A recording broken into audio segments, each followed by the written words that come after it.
weekend sport ကပြန်လဲကြိုဆိုလိုက်ပါကျွန်တော် champion လိပ်အင်္ဂါညမှာဆိုရင်ကျွန်တော်ပထမဦးဆုံးအစောဆုံးပွဲတင်မှာအတလန်နာနဲ့ blue jet ပွဲတင်ကိုရွေးချယ်ပေးခြင်းပါတယ်ပထမဦးဆုံးအနေနဲ့ဆရာအတလန်နာနဲ့ blue jet ပွဲတင်မှာဆိုရင်အတလန်နာကဒီလက်ရှိမှာတော့ 0.5 ဝယ်ယူပေးတယ်ပြီးခဲ့တဲ့ရာသီမှာလည်းဒီနေ့တင်ကထိတ်ထိတ်တွေ့ဆုံခဲ့တယ်ဒါ Gasparini ကင်တွယ်နေတဲ့အတလန်နာပေါ့နော်ပြီးခဲ့တဲ့ရာသီမှာတော်တော်လေးကိုကောင်းနေတဲ့အချိန်လေး champion လိပ်မှာခန့်စစ်အကောင်းဆုံးဦးတင်ဒီလိုအသင်းမျိုးကိုတော့ပြီးခဲ့တဲ့ရာသီမှာကဒီ blue jet အနေနဲ့နှစ်ကြော်စလုံးအနိုင်ကစားသွားတယ်ဒါရှုံးထွက်စစ်မှာပြီးခဲ့တဲ့ရာသီမှာဆိုတဲ့ blue jet အနေနဲ့16သင်းရှုံးထွက်သီးကိုတက်ရောက်နိုင်တဲ့အသင်းပြီးခဲ့တဲ့ရာသီမှာအတလန်နာအိမ်ဝင်းမှာ 1.25 လောက်ထိကိုပေးတယ်ဒီရာသီမှာတော့ဈေးတန်းတော်တော်လေးကျတယ်နှစ်သိန်းမောက်ကွာချက်ကတော့ဘာရှိသွားလဲဆိုတော့ blue jet ကတော့ပုံမှန်ကောင်းမြဲကောင်းနေတဲ့အသင်းအတလန်နာကကြောင့်နီးပြဂျူးလက်တဲ့အဓိကကစားသမားတွေကလည်းဆန်နာပြနေရဒီဟိုဒီဒဇင်တို့လူမန်းတို့ပါဆိုတော့သူပါချင်မပါတော့မယ်အဲ့လိုပုံစံမျိုးတွေဖြစ်နေတယ်ဒါပေမဲ့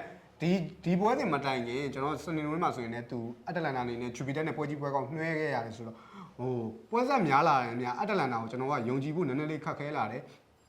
အိတ်ခွင်းလုံးနိုင်စွမ်းအာမဆိုးဆိုပေမဲ့ခန့်စစ်ပိုင်းကဂိုးပေးနေရတာကိုကျွန်တော်ကသိပြီးတော့မကြိုက်ဘူးဘလူးချက်ကိုပြန်ကြည့်ပြန်တော့ဘလူးချက်ချန်ပီယံလိချစ်စစ်ပွဲအနေနဲ့သူတွေ့ခဲ့တဲ့အသင်းတွေမှာ7ဘက်နှစ်ကြော်စလုံးနိုင်တယ် Ranger နှစ်ကြော်စလုံးနိုင်တယ်ပထမဆုံးပွဲဥထွက်ဒီလိပ်ပွဲစဉ်အနေနဲ့ကစားတဲ့အချိန်မှာမိုနာကို4ကိုသူချန်ပီယံလိချစ်စစ်ပွဲတွေမှာပြန်ကြည့်မယ်ဆိုရင်တော့သူ့ရဲ့သွင်းကိုတွေကဒီ7ဘက်အိမ်ခွင်းမှာ0-1နဲ့နိုင်ခဲ့တာကလွှဲရင်ကျန်တဲ့ပွဲစဉ်တွေမှာနောက်ဆုံး4ပွဲမှာပေါ့နော်တဘောအနည်းဆုံး3ဂိုးလောက်ထိသွင်းထားနိုင်တာသူ့ရဲ့အပေးယူနဲ့မြတ်လေးနဲ့ကစားတာအတူလေးနဲ့သွားတာပြီးရင်ဂိုးသွင်းတေချာတာတွေက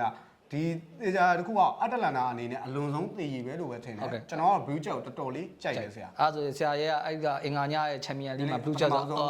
ပထမဦးဆုံးပွဲတယ် body အောက်အဲ့တော့ကျွန်တော်လည်းနောက်တစ်ပွဲအနေနဲ့ကျွန်တော်ကတော့ဟိုဟာ Benfica Chelsea နဲ့ Benfica ပဲကျွန်တော်လည်း body အောက်ပဲဒါ Chelsea ကဒါတလုံးစီဖွင့်ထားတဲ့အချိန်မှာ Benfica ကြေးအောင်နေချိန်55.6လောက်ရှိတယ်နောက်တစ်ချက်က Benfica ဒါ Mourinhoဒီပြတဲ့မော်ရီယိုပထမဆုံးဒါသူ့ရဲ့ဘေဘီကာဒီပြအဖြစ်ဥရောပပွဲဥဒကစားမှာပြီးတော့ကစားမဲ့အသင်းရတယ်သူနှစ်ပေါင်းများစွာအတွေ့အကြုံရှိလာခဲ့တဲ့ Chelsea အသင်းဟောင်းဖြစ်နေတဲ့အနေအထားမှာ Benfica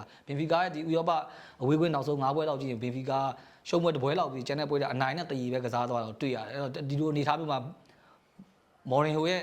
နီးပြပါနဲ့တကယ်တော့ Benfica အသင်းဆိုတာတကယ်တော့မော်ရီယိုရဲ့နီးပြဘဝစတင်ခဲ့တဲ့ကလပ်အသင်းတစ်ခုပါဟိုသူ့ရဲ့နီးပြဘဝကိုဘင်ဖီကာမှာစတင်ပြီး4-5လလောက်ပဲကြာတယ်ဥက္ကဋ္ဌနဲ့ပြဿနာပြီးထွက်ခဲ့ရပြီးတော့သူဥရောပကိုလွင့်နေတာအခုနောက်ဆုံးဟိုဖီနာပါချီကနေထွက်ပြီးတော့အခုဘင်ဖီကာကိုပြန်ရောက်လာတယ်နောက်ဆုံးကစားခဲ့တဲ့ဘင်ဖီကာကိုကင်တွယ်ခဲ့တဲ့လိပွဲစဉ်မှာတော့ဒါ1-1တရေကျသွားလို့ဒါအဲ့မတိုင်ခင်က0-0နိုင်တာလေအဲ့သူစကင်တွယ်တဲ့ဒီလိပွဲမှာ1-1ဟိုတရေကျလို့ဒါဒိုင်ဝင်အောင်မှသူပြဿနာရှာသေးတယ်နောက်အချိန်နာချင်းဟိုပါပေါ့နောက်ကျကိုပေးလိုက်ရလို့ဒါဒိုင်နိုကြီးမှာကိုပိုင်အရေးသွေးမရှိဘူးဆိုပြီးတော့ तू ကဘယ်တော့မှဒိုင်နေနဲ့ပြဿနာမကင်းနေဘူးမဟုတ်ဘူးအဲ့တော့အဲ့ဒါကြောင့် तू တည်ကြသွားတာဆိုပြီးတော့ဒါအခုဒီပွဲကသူ့ရဲ့ဥရောပတာထွက်ပွဲဘင်ဖီကာနဲ့အသင်းဟောင်းဘင်ဖီကာတစ်ဖက်ကလည်းအသင်းဟောင်းချယ်ဆီကျွန်တော်အနေနဲ့တလုံးစီကိန်းကနန်ကြီးမှာတော့ဘင်ဖီကာကိုကျွန်တော်အနေနဲ့အောက်အသင်းအနေနဲ့ယုံကြည်ခြင်းနဲ့ကြေးအောင်နိုင်ကြီးတယ်များတယ်အဲ့တော့ကျွန်တော်ကတော့ဘင်ဖီကာကိုအင်္ဂါညအတွက်ရွေးချယ်တယ်အဲ့တော့ချန်ပီယံလိချစ်စစ်ပွဲချန်ပီယံလိနှစ်ပွဲအနေနဲ့ပေါ့နော်ရွေးချယ်လိုက်တာကတော့ blue jet body နဲ့ Benfica body ကိုရွေးချယ်ပေးလိုက်ပါတယ်ဗျဟုတ်ကဲ့